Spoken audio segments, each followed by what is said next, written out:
네, 안녕하세요. 신박사 이설이었습니다. 2021년 11월 16일 신박사의 장 마감 복귀 방송 하도록 하겠습니다. 오늘 시장 자체는 무난했던 것 같습니다. 예, 특정 이제 섹터군, 테마군 중심으로 이제 강세를 좀 보였던 것 같고요. 전체적으로 좀 혼조세, 특정 섹터군은 좀 강했지만 또 이제 바이오 섹터 같은 경우는 이제 최근에 좀 반등이 나오다가 오늘은 좀 조정을 좀 만드는 모습이었던 것 같고요.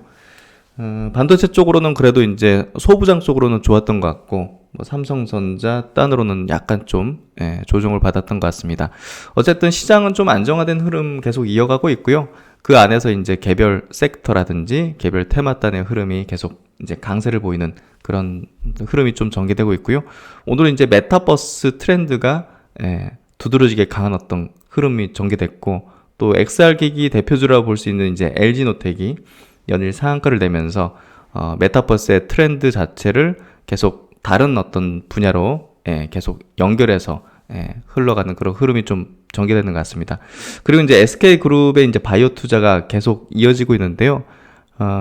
대기업 계열에서 계속 바이오에 대한 투자를 늘리고, 또 이제 삼성그룹도 제2의 반도체로서 이제 바이오 산업을 키우는 것들을 보면 확실한 성장 산업으로서 우리가 이제 계속 주목을 해야 되는 것 같습니다. 그래서 오늘 이제 SK그룹의 바이오 투자는 또 세포 유전자 치료제 쪽으로 이제 강한 또 미국의 기업을 또 인수하는 그런 흐름을 보이면서 바이오 산업에 대한 어떤 얘기도 한번 풀어나가면서 오늘 장 정리를 한번 해보도록 하겠습니다. 장 마감부터 해보도록 하죠. 코스피 지수는 오늘 0.08% 약세 마감했고요. 2997포인트로 마감했습니다. 상승 종목수 300종목, 하락 종목 수가 540종목으로 약간 약세 흐름이었는데 그냥 소소했던 흐름이었고요. 오늘 코스닥은 0.62% 상승. 하지만 이제 상승 종목 수가 550종목, 하락 종목 수가 800여 종목으로 하락 종목 수가 좀 많았던, 체감적으로 좀 약세 느낌의 어떤 장세였죠. 그래서 오늘 코스닥 쪽에서 시총 상위 종목은 이제 게임주들이 펄어비스, 카카오 게임즈, 그리고 위메이드 중심으로 이제 강한 어떤 흐름을 보였고, 강한 것도 보통 강한 게 아니죠. 10% 이상이 이렇게 강한 어떤 흐름을 보이면서 특정 섹터군이 주도하는 그런 흐름이 오늘 두드러진 그런 날이었다 보시면 될 것 같습니다. 수급은 이제 특징적이진 않은데 코스피 시장에서 외국인이 한 2,300억을 이제 순매수했고요. 기관이 1,000억 정도 순매도, 코스닥에서 외국인이 750억 순매수, 기관이 240억 순매도, 외국인이 선물을 580개억 정도 순매수.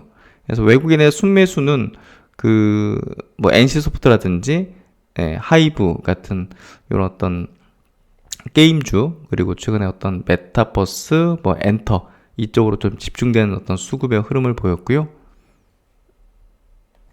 해외 시장도 그냥 좀 무난했던 것 같습니다. 미국 시장이 이제 보합 정도로 이제 어제 마감을 해줬고, 오늘 일본 증시도 보합 정도. 홍콩이 조금 강했네요. 1.5% 강세. 대만은 0.3% 강세. 상해 증시는 0.3% 약세 정도. 그래서 그냥 무난했던 그런 흐름이었던 것 같고, 업종 지수 차트도 한번 보도록 하죠. 코스피 지수 차트를 보면 그래도 오늘 21선을 좀 지켜준 흐름이었어요. 그리고 양봉으로 좀 마감됐고, 그래서 나쁘지는 않았는데 그냥 무난했던 흐름이었고, 코스닥은 되려 이제 0.6% 강세로 어제보다 더 이렇게 치고 달리는 흐름으로 전고점 영역이 지금 1062포인트죠. 그러니까 그렇게 멀지 않은 어떤 위치에 좀 들어와 있다. 그만큼 이제 코스닥이 이제 강세고, 최근에 이제 메타버스나 엔터 이런 쪽이 이제 코스닥이 많죠. 게임주도 그렇고. 그래서 코스닥이 상대적으로 강한 어떤 기조의 흐름을 계속 이어가는 모습이고요. 오락문화 업종 지수 차트를 보면 코스닥 오락문화 지수 차트입니다. 각을 세우면서 굉장히 강한 어떤 흐름이네요. 견조하게 이제 흘러가는 흐름들.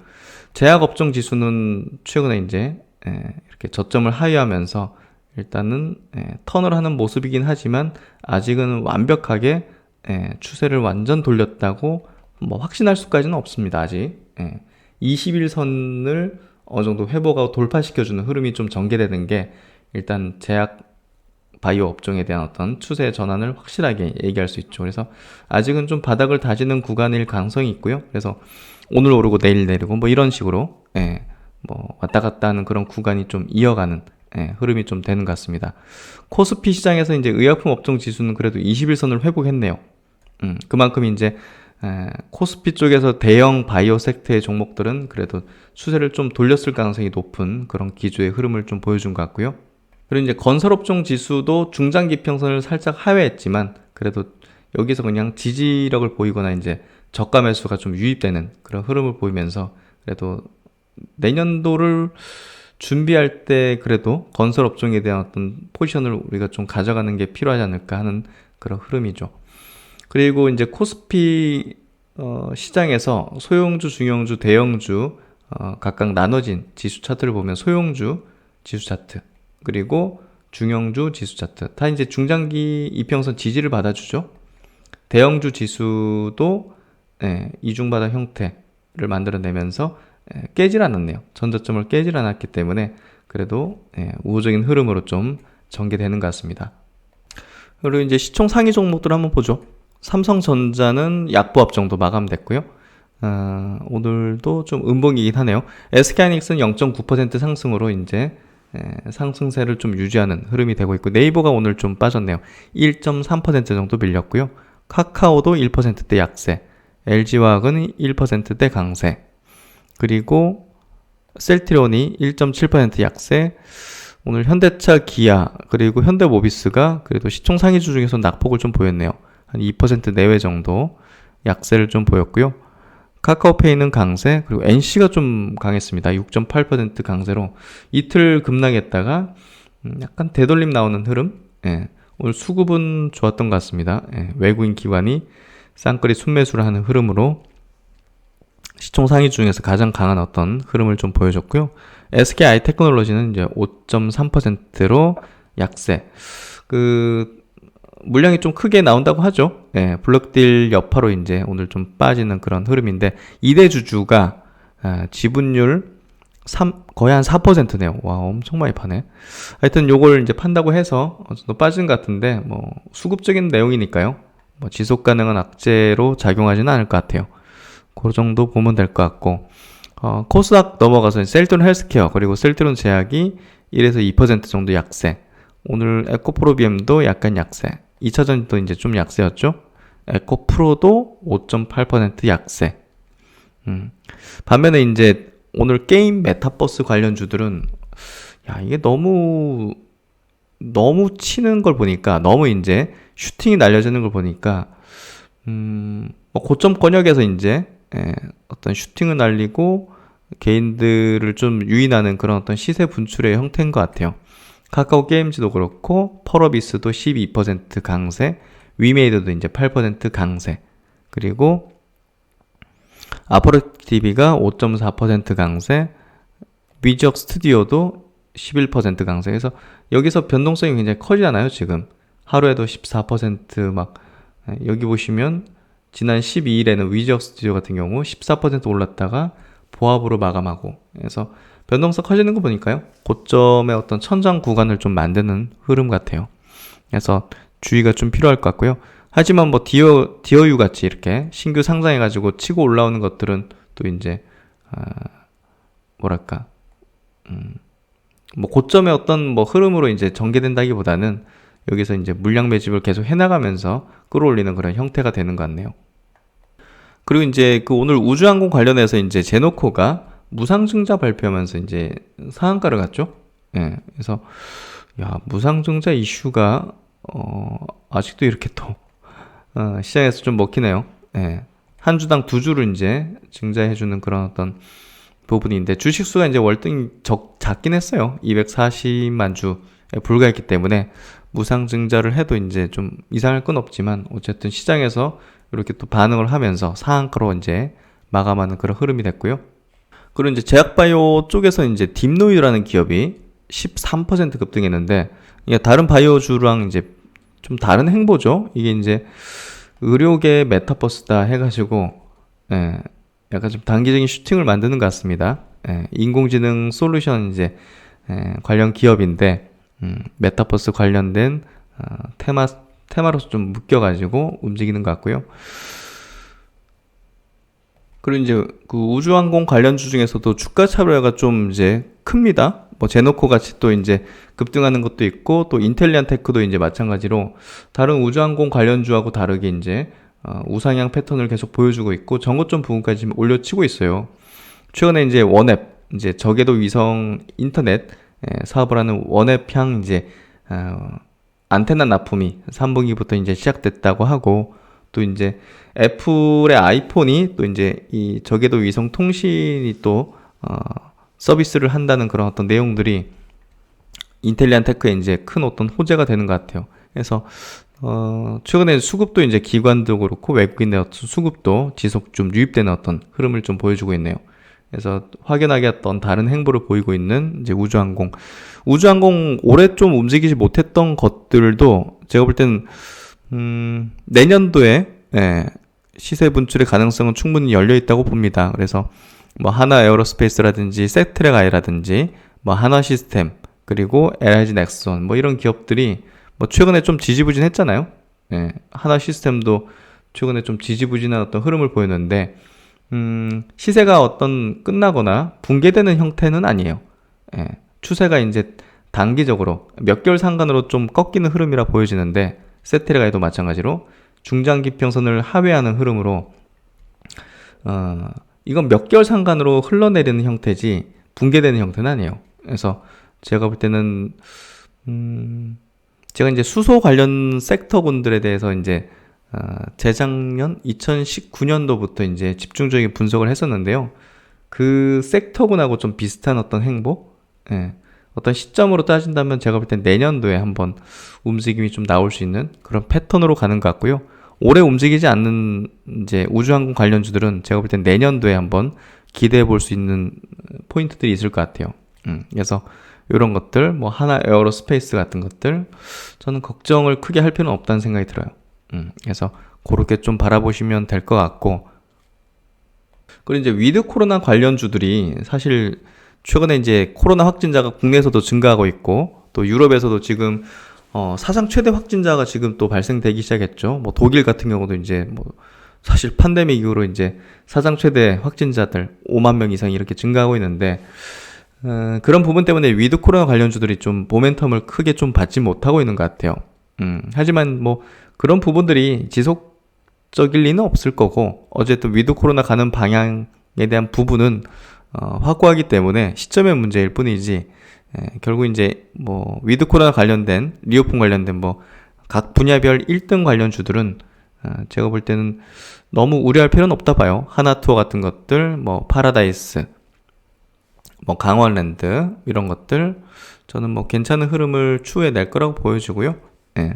위드 코로나가 조금 지연되거나 계속적으로 이제 확진자가 좀 다시 늘어나고 또 줄고 늘어나고 줄고 하는 그런 것들이 반복되면서 투자 심리를 또 일시적으로 좀 위축하는 게 아닌가 생각이 듭니다. 그리고 이제 외국인과 기관의 동시 순매수 종목 보도록 하죠. 오늘은 뭐 그 서비스 업종으로 이제 강한 어떤 수급이 들어왔는데요. NC소프트가 1,100억이 들어왔네요. 동시 순매수. SK하이닉스도 600억 정도. 크래프톤이 오늘 약간 밀리긴 했지만 500억 정도 들어왔고요. 삼성 SDI도 350억. 하이브도 최근에 계속적으로 상승하면서 수급이 굉장히 우호적이죠. 오늘도 300억대. LG노텍이 시총금에 비해서 많이 들어온 거예요. 260억대.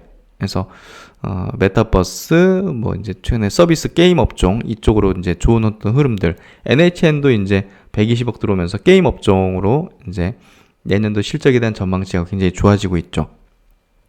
코스닥 쪽에서도 게임주가 뭐 득세하네요. 카카오 게임즈, 데브시스터즈, 위메이드, 뭐 메타버스 쪽 위지역 스튜디오 뭐 이런 쪽으로 NFT 쪽, 엔터, 그리고 콘텐츠, NFT 쪽, 엔터, 이런 쪽으로 이제 주로 이제 수급이 좀 들어왔다 보시면 될 것 같고, 딥노이드도 메타버스로 이제 지금 흐름이 이렇게 좋은 거죠. 와, 이게 시총 규모에 비해서 오늘 100억 이상 들어왔네요. 수급이.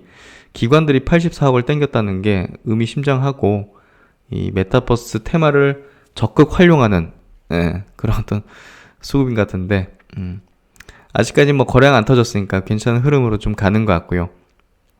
인텔리안 테크도 이제 좋은 수급 들어왔고, 반도체 쪽으로 이제 테스나도 이제 수급이 좀 들어왔네요. 어쨌든 뭐 그 메타버스하고 이쪽이 좀 지배하는 수급의 구도가 좀 이어지는 것 같습니다. 종목은 이 정도 체크해 보도록 하죠. 오늘 이슈 체크는 네오이민텍 한번 체크해 보도록 하죠. 최근에 이제 학회 발표 뒤에 주가가 좀 굉장히 좀 지지부진하죠. 예. 근데 시장에서 조금 뭐랄까 좀 오해를 하는 것 같아요. 예. 학회 발표 내용에 대해서 뭐 조금 좋진 않은 그런 어떤 시각으로 시장에서 좀 바라보는 게 아닌가 싶은데 저는 좀 무난하다. 예. 그리고 이제 괜찮은 가능성들을 보여줬다. 이 정도로 좀 평가할 수 있을 것 같은데 왜 그런지 한번 체크해보죠. 이제 KB증권에서도 이제 이 부분을 한번 짚어냈는데요. 쉬운 길보다 이제 어려운 길 정면 돌파다 해서 사실 이번에 이제 네오이민텍이 발표한 세 건의 연구 결과 발표에 있어서 우리가 좀 유념할 점은 어려운 암종이었다는 거예요. 면역 항암제가 보통 잘 듣지 않는 뭐 거의 반응이 없다든지 효능이 전혀 없던 그런 어떤 암종에 대해서 이제 네오이민텍의 이제 하이루키네와 같이 병용 임상을 진행하면서 반응률을 높이는 데 주안점을 두는 거죠. 근데 거기에 이제 면역 항암제 단독으로 쓰는 것보다는 그래도 나은 어떤 반응률을 보였기 때문에 이 네오이민텍이 갖고 있는 이 항암제 어떤 면역 증폭이라는 그 부분을 어느 정도 좀 가능성을 보여줬다. 이렇게 좀 볼 수 있는데요. 내용 한번 보도록 하죠. 그 최근 미국에서 개최된 SITC에서 NTI7에 대한 3건의 임상 결과를 발표했다. 첫 번째, 이제 신규 뇌암 환자 대상으로 이제 뭐 기본 요법이죠. 화학 방사선 요법과 이 NTI7의 병용 임상 1비상 결과. 일단 표준 치료법의 1년 생존율이 25%인데 이 NTI7에 이제 같이 병용한 거를 보면 1년 생존율을 94%로 올렸다는 거죠. 그래서 분명한 어떤 효능을 좀 확실히 보여줬다. 그리고 이제 재발성, 불응성, 그리고 이제 대장암 환자인데요. 키트로랑 같이, 면역항암제랑 같이 이제 병용 임상 2A상을 이제 진행했는데, 17명 환자 중에서 3차 이상의 선행 치료를 받은 환자 85.7%, 간으로 전이된 환자 76%, 전이 환자 76%, 반응률 18%, 질병 통제율은 59% 나왔습니다. 그래서 일단은 시장에서 이제 반응한 거는 이 반응률을 높이는 게 이제 이제 어떤 보면 이제 목적인데, 대장암에서 이제 18%, 그리고 이제 여기 보시면 췌장암 쪽은 뭐 아예 그냥 면역 항암제, 뭐 항암제, 기본 항암제도 잘 안 들죠, 거의. 여기서도 이제 반응률이 6% 정도, 17명 중에서 1명 정도 나오다 보니까, 너무 낮은 거 아니냐. 뭐 그렇게 좀 얘기하는 건데, 일단은 뭐 사실 여기 한 20% 이상, 최소 이제 한 30% 정도 나와야지, 어느 정도 좀, 야, 이거 좀 가능성이 있네? 뭐 이런 식으로 좀 보통 시장에서 평가하죠. 근데 이 암종 자체가, 전이성, 또 다른 항암제에 대해서 불응성이 어떤 대장암이라는 거, 그리고 췌장암이라는 걸 우리가, 염두에 두고 이제 바라본다면, 야, 이 정도만 해도 그래도, 그렇게 이제 우리가 판단해 볼 수 있는 거죠. 그래서 일단 뇌암 대상 결과는 뭐 긍정적이다. 일단 94%로 생존율이 높아졌으니까 25%에서 그리고 이제 대장암하고 췌장암 대상 임상 결과는 뭐 실망스럽게 볼 수도 있다. 객관적 반응률이 각각 18% 그리고 뭐 6%에 불과하기 때문에 요거 발표 이후 이제 주가가 이제 큰 폭으로 이제 빠진 거죠. 하지만 이제 키트로다를 이제 단독으로 투여했을 경우 대장암, 췌장암의 반응률은 제로입니다. 이미 다수의 치료 경험이 있는 환자 대상, 다른 거 해보고 이제 안 듣는, 말이 안 듣는 그런 어떤 환자 대상이었음을 고려한다면 고무적인 결과라고 판단한다. 특히 이제 MSS형 대장암의 경우 키트로다 단독 투여 시 질병 통제율은 18.2%에 불과하지만 NTI7을 병용 투여했을 때는 59%까지 높아졌다는 점, 이 부분을 좀 주목하자. 참고로 췌장암은 키트르다뿐 아니라 여보이, 임핀지 등 주요 면역 항암제 모두 반응률이 제로입니다. 그래서 이렇게 또 한 명 이렇게 나왔다는 것 자체도 뭐 어떻게 보면 가능성을 좀 보여준 게 아닌가 이렇게 좀 평가할 수 있는 거죠. 그래서 이제 대장암, 췌장암 등 이제 어려운 암종을 우선 타깃해서 임상을 진행 중이다. 미충족 수요가 높은 만큼 일정 수준의 효능을 입증하면 허가가 가능할 것이고, 왜냐면 전혀 반응이 없고, 이거 뭐 약도 없으니까, 뭐 췌장암 이런 데는. 그래서 뭐 결국은, 이 NTI7을, 그래도 병용해서라도, 조금이라도 이렇게 반응률이라든지 질병 통제율을 높일 수 있는, 그런 방향으로 뭐 승인 가능성이 있다. 이런 쪽으로 이제 얘기를 하는 것 같고, 그래서 이제 후기 임상이 넘어가서 이제 뭐 괄목할 만한 어떤, 이제 통계적 유의성을 좀 말해준다면, 확보해준다면, 어느 정도 이제 확실한 어떤 기대 가치를 가질 수가 있겠죠. 일단 결론적으로 이번 SITC 이제 학회 발표는, 키트라다를 이제 보편적인 면역항암제 키트라다를 단독으로 사용했을 때보다 일단 우수했다. 결과가. 그게 이제 엄청 퍼포먼스가 크게 나온 건 아니라서 시장이 실망하긴 했지만, 어쨌든 단독 대비해서는 우수했기 때문에 내년 발표 예정인 다양한 어떤 후속 임상, 그리고 다양한 어떤 다른 적응증, 제일 어려운 것 대상 세 가지를 지금 한 거예요. 그러니까 뭐 위암, 간암, 폐암 뭐 이런 쪽으로 이제 내년도 다른 적응증 대상 결과를 우리가 좀 기대해 볼 수 있지 않겠는가, 이렇게 좀 얘기를 하고 있고. 그래서 제가 볼 때 이제 뭐 이번 학회 모멘텀은 이제 소멸하게 됐지만, 내년도 이제 후기 임상으로 넘어가는 그런 어떤 중대한 어떤 시점에서의 어떤 결과들, 거기에 따른 어떤 기대감들이 어느 정도는 조금 내년도 시세에 좀 영향을 미치지 않을까, 이렇게 좀 보면서 중기적인 관점에서는 이제 우호적인 어떤 방향이다, 이렇게 좀 말씀드릴 수 있을 것 같습니다. 그리고 이제 셀트리온의 이제 레키로나의 유럽 승인에 따른 이제 리포트도 좀 나왔는데요. 하나투자증권 내용 먼저 보죠. 일단은 코로나19 확진자 증가, 그리고 의료진의 치료제 선택권 확대를 위한 조치로 빠른 허가를 받아서 글로벌 신약으로서의 지위를 획득한 것으로 판단한다. 그래서 이제 이번 허가로 인해서 유럽 쪽의 30국 대상의 판매 허가를 이제 획득했고, 보조적인 산소 공급을 필요하지 않고 중증으로 이완이 가능한 성인 18세 이상 환자를 대상으로 처방이 가능한 거죠. 그래서 의사의 판단으로 중증으로 이제 이완이 가능해 보이는 그런 성인에 대해서는 18세 이상 환자 대상으로 이제 누구에게나 처방을 할 수 있는 그런 승인이 떨어졌다, 이렇게 좀 이해하면 될 것 같고요. 위드 코로나 이제 정책을 이제 가장 먼저 시작했던 유럽 국가들이 최근 변이 바이러스 확산으로 인해서 코로나19 확진자가 급증을 하면서 지금 봉쇄 정책을 뭐 검토 중이고 시도하고 있죠. 그래서 레크론의 빠른 승인 이유가 이것 때문으로 좀 생각이 된다. 독일의 경우 11월 10일 5.1만 명이 확진되면서 지금 사상 최대로 지금 나오고 있습니다. 사망자도 그렇고. 팬데믹 이후 최대 확진자가 나오고 있다. 급증한 코로나19 확진자의 빠른 치료를 위한 치료제 확보 차원에서의 품목 허가 승인으로 이제 판단된다. 하지만 이제 경구용 치료제도 허가 준비 중이기 때문에 시장성에 있어서는 다소 좀 제한적으로 판단이 된다. 그래서 레키로나의 이제 판매 추이를 확인 후 목표 주가를 수정할 예정으로, 기존 투자 의견 바이 목표 주가 30만 원은 뭐 그대로 이제 유지하면서 추후 판매 추이를 보면서 이제 목표 주가를 좀 올릴지 여부를 판단하겠다, 이렇게 얘기하고 있고요. 그리고 이제 한양증권에서도 리포트가 나왔네요. 셀트리온 주가는 언제 오를까? 실적은 이제 3분기가 바닥일 듯 하다, 이렇게 좀 얘기를 하고 있고요.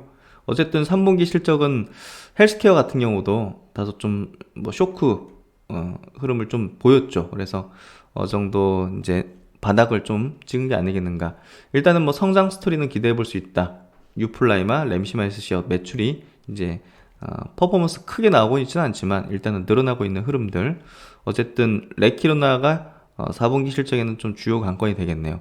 이렇게 승인을 빨리 내줬다는 것 자체가 다소 좀 판매를 예상보다는 조금 4분기에 상당히 좀 일어날 수도 있는 가능성이 열려 있다는 거기 때문에, 어쨌든 4분기에 대한 어떤 실적 전망에 있어서는 일단은 뭐 기대감을 좀 가져볼 수 있는 그런 포인트다는 얘기를 하고 있고요.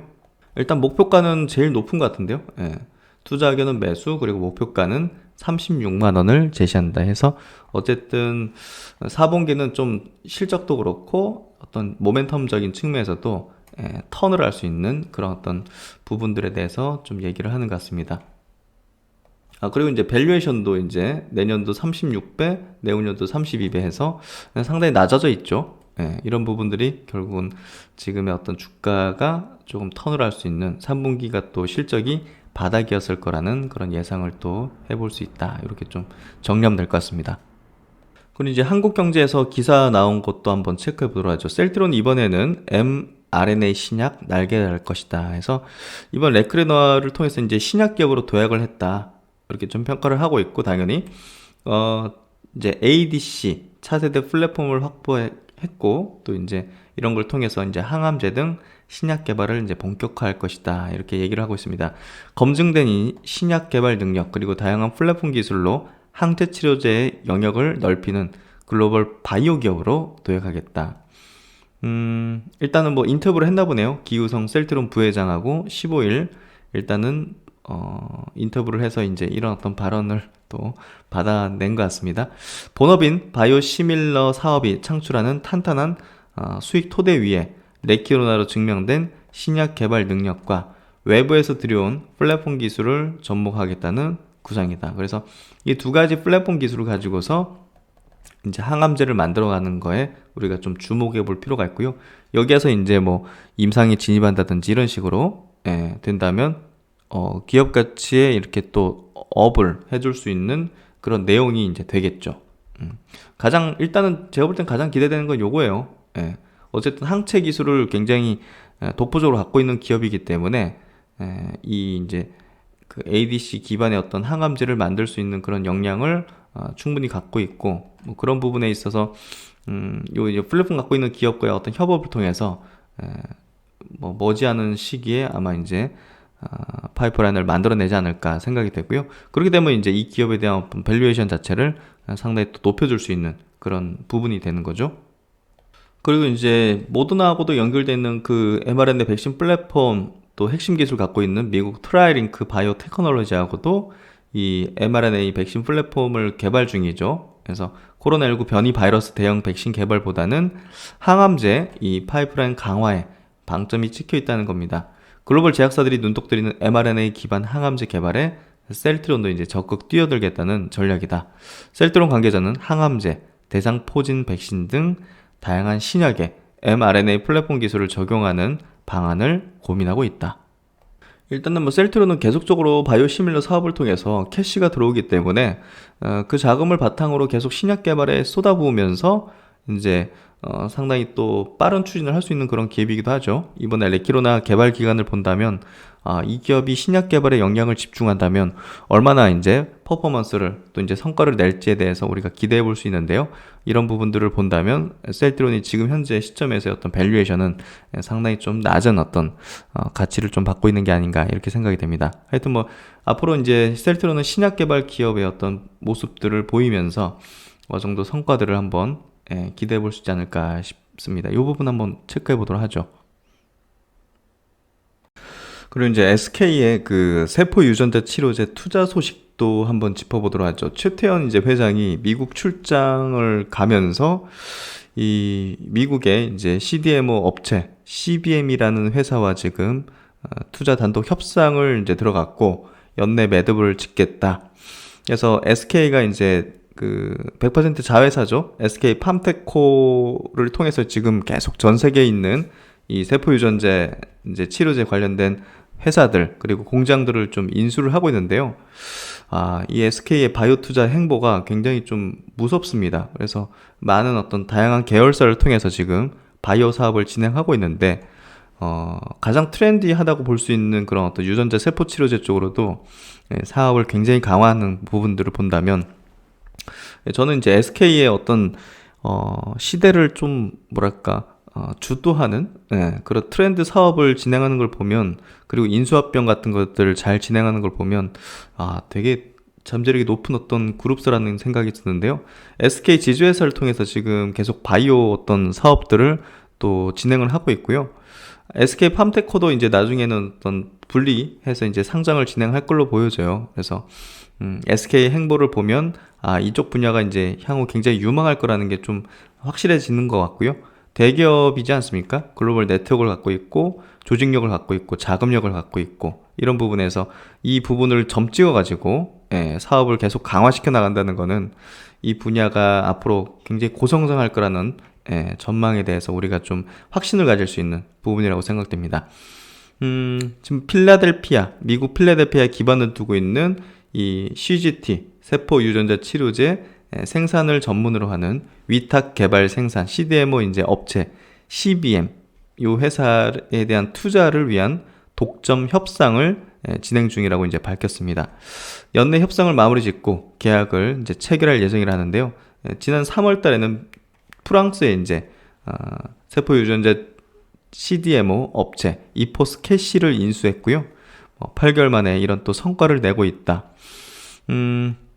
그래서 가장 큰 바이오 시장이 미국과 이제 유럽인데 그 미국과 유럽에다가 떡하니 이제 그 해당 또 공장을 인수하고 기업을 인수해가지고 현재 이제 CDMO 생산 공장을 가지게 됐다는 것 자체가 굉장히 긍정적이라고 생각합니다. 그래서 뭐 삼성 바이오로직스 같은 경우도 이제 국내만 지금 현재로서는 공장이 있긴 하지만 유럽 쪽으로도 이제 공장을 만들겠다는 그런 어떤 발표들을 좀 하기 시작했죠. 결국 이제 현지화가 필요한데 그런 부분에서 SK는 상당히 좀 발빠른 행보를 좀 보여주고 있는 게 아닌가 이런 생각이 됐고요.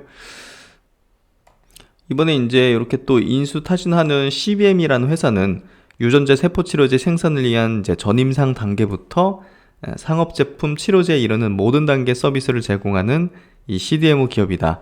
서비스 영역은 공정 개발, 유전자 세포 치료제 핵심 원료인 플라스미드 DNA 디자인과 생산, 바이러스 벡터 생산, 세포주 생산, 세포 처리, 분석 시험 및 최종 완제 생산까지 하는 뭐 일관화된 체계를 갖고 있는 전천후 기업이라고 볼 수 있는데요.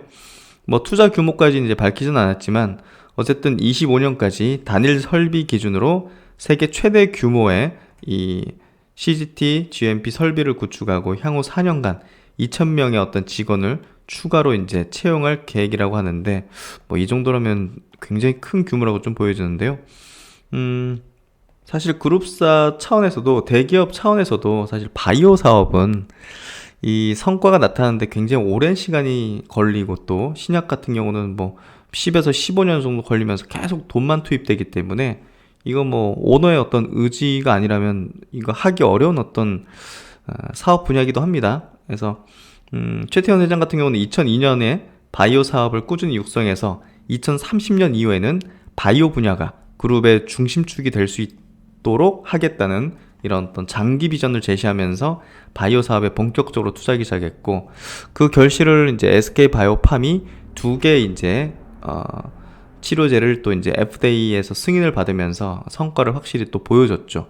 그래서 그 가능성들을 확인한 어떤 최태원 회장이 그리고 지금 시대가 이 바이오의 어떤 성장의 어떤 두드러진 어떤 트렌드로 가고 있는 걸 확인한 최태원 회장이 계속적으로 이제 바이오 투자를 늘리고 있다는 거. 그리고 이제 SK그룹은 이제 SK케미칼, 그리고 SK바이오팜, SK팜테코, SK플라즈마, SK바이오사이언스. 이게 다 이제 바이오 사업을 하는 그룹사입니다. 케미칼에서 이제 뭐 신약이나 여러 가지 개발을 하고 있고, 뭐 티움바이오 같은 경우도 여기서 연구원들 나와가지고 만들었죠. 그래서 이제 티움바이오는 요 SK 플라즈마하고 같이 또 연결되면서 혈액제제 뭐 이런 쪽으로도 같이 하고 있고, SK 팜테코는 방금 이제 보신 세포 유전자 치료제 CDMO 요 특화된 기업으로 키우고 있고, SK 바이오팜은 이제 뇌 중추신경계 이 방향으로 이제 신약을 개발하는 기업으로 이제 키우고 있죠. 그리고 SK 바이오사이언스는 이제 백신 그리고 이제 백신 위탁 생산 쪽으로 이제 키우고 있고, 각 분야를 다 맡고 있어요. 그래서 보면 지금 SK그룹이 가장 제가 볼 때는 바이오 사업을 잘 진행하고 있다 볼 수 있거든요. 이제 대기업 그룹사 중에서 포트폴리오가 잘 맞춰져 있잖아요. 삼성그룹은 이제 CMO에 특화돼 있고, CMO 쪽하고 이제 바이오 시밀러 쪽으로 이제 특화돼 있고, SK그룹 같은 경우는 전천후 쪽으로 이제 신약까지 다루면서, 그리고 이제 가장 이제 트렌디한 또 세포 유전자 쪽에 어떤 CDMO까지 이제 이미 이제 이렇게 큰 기업들을 인수하면서 보여주고 있죠. 삼성은 이제 그 하겠다는 거고, SK는 이미 하기 시작했죠. 그래서 이 다양한 어떤 분야에 있어가지고 또 백신까지 개발하는 어떤 쪽으로 SK 바이오사이언스를 또 키우고 있고, 본다면 가장 포트폴리오 잘 돼 있고, 저는 SK라는 지주회사를 투자하게 되면 SK그룹의 바이오 산업에 대한 투자를 하는 거라 보시면 될 것 같아요. 그래서 SK라는 지주회사에 대한 투자 매력은 굉장히 높다 생각하고, 아직은 밸류가 그렇게 높은 건 아니죠. 17조 정도? 네, 그래서 SK라는 지주회사를 좀 주목해 볼 필요가 있다. 그래서 이제 SK는 결국은 이제 바이오 CMO 집중 육성을 통해서 글로벌 1위의 유전자 세포 치료제 CMO로 거듭날 것이다는 목표를 발표하고 있습니다. 그래서 결국 이제 SK그룹의 향후 바이오 산업에 대해서도 계속 우리가 체크를 할 필요가 있을 것 같고, 그리고 지금 뭐 SK바이오팜 같은 경우는 굉장히 좀 낮은 단계에 내려와 있죠. 투자 매력도가 높은 상태라 보여지고요. SK 우리가 좀 주목을 해볼 만한 그런 바이오 사업을 진행하는 그런 기업 그룹이다, 이렇게 보면 될 것 같습니다. 그리고 이제 오늘 제목에도 있는 그 LG노텍 관련된 내용인데요. 메타버스 열풍이 지금 IT 기기 그리고 뭐 DOU 같은 뭐 또 엔터 플랫폼 쪽으로까지 이제 번지면서 뭐 오늘 뭐 시장을 좀 압도했고, 뭐 최근에 계속적으로 이제 트렌드를 주도하는 그런 흐름이 되고 있는데요. 메타버스 시대는 이제 XR 기기, 이제 VR, AR을 이제 결합한 그 이제 확장 현실이라는 어떤 기기가 이제 필수일 수밖에 없는데요. 애플도 이제 내년에 이제 내놓기로 돼 있고, 메타 뭐 이런 기업들이 이제 본격 개발에 가세하면서 결국 이제 뭐 3D 센싱 모듈이라든지 이쪽에 어떤 부품 기기를 이제 공급하거나 그 기술을 갖고 있는 기업들, LG노텍, 뭐 삼성전기 이런 기업들이 이제 수혜를 받을 걸로 예상이 되고 있죠. 그리고 이제 엔터 콘텐츠 종목들도 최근에 이제 DOU가 상장하면서 상당한 또 주목도를 높이고 있는데, 와, 상장하고 계속 올라가네요 지금. 위적 스튜디오라든지 자이언트 스텝 그리고 덱스터 같은 기업들 상승세 쉽게 좀 꺾이진 않는 흐름이 되고 있는 것 같고요. 결국 이제 메타버스 관련주들이 지금 연말을 계속적으로 수급이 딴 데 가질 못하고 이쪽에 계속 돌면서 이제 그 하드웨어 기기까지 수급이 좀 뻗치는 그런 흐름이 되고 있죠. 사실 그 LG노텍이 최근에 이제 수급적으로도 굉장히 좀 좋은데요. 뭐 상대적인 어떤 저평가 매력도도 있고, 뭐 좋은 흐름이 좀 연말에도 계속 기대가 될 것 같습니다. 요 기사 한번 좀 보면요. 메타버스 열풍이 이제 전방위적으로 확산되고 있다. 게임뿐 아니라 콘텐츠, 엔터테인먼트, 이제 관련 산업으로 끊임없이 영토를 확장하고 있다. 문제는 이들 종목의 주가가 이미 지나치게 올랐다는 점이다. 주가 상승폭은 제한적일 수 있지만 상대적으로 주가 수익 배열, 이제 밸류가 낮은 하드웨어 기기에 관심을 가질 만하다는 조언이 나온다. 그래서 메타버스 관련주들 어떤 테마 자체가 조금 하드웨어로 좀 옮겨가는 그런 흐름이 좀 되고 있는 거죠. 그래서 최근에 이제 메타버스 관련주가 좀 급등하면서 조금 과열됐다는 뭐 인식도 있었지만, 그 분위기가 이제 되려 이제 조금 밸류가 낮다고 판단되고 있었던, 그리고 차후에 또 뭐 메타버스 어떤 세계에서 또 구현될 수밖에 없는 뭐 그런 XR 기기 관련주로 지금 수급이 이제 불붙는 것 같아요. 그래서 LG노텍 같은 경우는 이제 3D 센싱 모듈을 또 애플에 공급하고 있고, 또 마이크로소프트하고도 지금 공급 계약을 양해각서를 좀 맺은 상태예요. 이 부분까지 최근에 이제 붙으면서 시세가 좀 분출하는 그런 형태가 되고 있는 것 같아요. 그래서 XR 시장의 성장세에서 LG노텍이 가장 큰 수혜를 볼 수 있다고 판단한다. 그래서 애플과 관련주로도 이제 올 초에 좀 부각되면서 움직임이 있었는데, 메타버스까지 붙어버리니 그냥 이제 신고가, 역사적 신고가의 어떤 영역으로 가는 흐름이 좀 되고 있는 것 같아요. 그리고 이제 메타버스 관련 이슈에서 이제 삼성전기가 좀 소외되어 있다고 평가되고 있는 것 같은데, 삼성전자하고 삼성전기가 최근 미국 AR 기업인 이 디지랜드에 그 약 5천만 달러를 투자하면서 이쪽 분야의 어떤 진출을 좀 얘기하는 것 같고, 2019년도에도 삼성 벤처 투자를 통해서 5천만 달러를 투자한 만큼 1,000억 달러, 아니 1억 달러를 이제 공동 투자를 했네요. 그래서 AR 스마트 글라스의 핵심 기술인 웨이브 가이드 모듈을 양산할 가능성이 삼성전기가 높다는 그런 분석이 나오고 있는 것 같고요. 이런 메타버스 XR 기기 하드웨어 쪽에 대한 어떤 모멘텀 분위기가 불수록 LG노텍 그리고 이제 삼성전기에 대한 어떤 주가 이제 상승 가능성도 좀 높아진다고 좀 볼 수 있을 것 같아요. 일단 삼성전기 12개월 포워드 이제 퍼밸류 자체도 이노텍보다는 조금 높지만 그래도 10배 불과한 상태이기 때문에 결국은 이제 이쪽에 대한 어떤 밸류에이션 확장 가능성도 좀 높아질 것 같고요. 어쨌든 메타버스에 대한 어떤 테마 그리고 이제 열풍 자체가 쉽게 사그라드는 분위기는 아닌 것 같고요. 이게 계속적으로 다른 쪽으로 관련 어떤 분야 이제 하드웨어 그리고 엔터 쪽으로까지 번지면서 강한 어떤 시세의 흐름들을 좀 내고 있습니다. 이렇게 이제 오늘 이슈 그리고 이제 시장에 대해 정리를 해봤는데요. 영상을 올리려고 하니까 오늘 장 시간에까지 6시 마감하고 수급이 좀 바뀌었네요. 외국인 수급이 6,400억 코스피 쪽에서 순매수로 이제 잡혔는데요. 시간 외로 이제 블록딜이 이루어진 것 같습니다. 외국인이 거의 3,000억을 그 블록딜 물량을 가져가면서 결국 이제 수급이 6천억 순매수로 이제 바뀌었네요. 요거 참고하시면 될 것 같고요. 최근에 어떤 장세가 계속적으로 이제 가는 섹터, 가는 종목만 이제 움직이는 그런 흐름이 좀 되고 있는데요. 연말에 이제 메타버스라든지 뭐 NFT라든지 이쪽에 대한 투자를 좀 하지 않으신 분들은 뭐 상당히 좀 소외될 수 있는 그런 장세가 좀 이어지는 것 같은데요. 저는 이제 이쪽에 대한 탑승을 좀 못했던 투자자라면 지금은 사실 좀 추격 매수한다든지 신규로 좀 들어가기보다는 내년도를 위한 섹터를 좀 준비하는 게 낫지 않을까. 대표적으로 이제 바이오를 많이 강조드렸고 또 이제 반도체 쪽에서도 이제 비메모리 쪽, 파운드리 쪽에 대한 어떤 관련주들에 대한 어떤 강조를 좀 많이 드렸는데요. 내년도를 준비하는 게 더 현명하다고 봐요. 그리고 또 안정적이고. 그래서 이런 것들 막 움직인다고 너무 이제 추종하는 그런 어떤 뭐 감정을 좀 표출하지 않으시는 게 좋지 않을까 싶고요.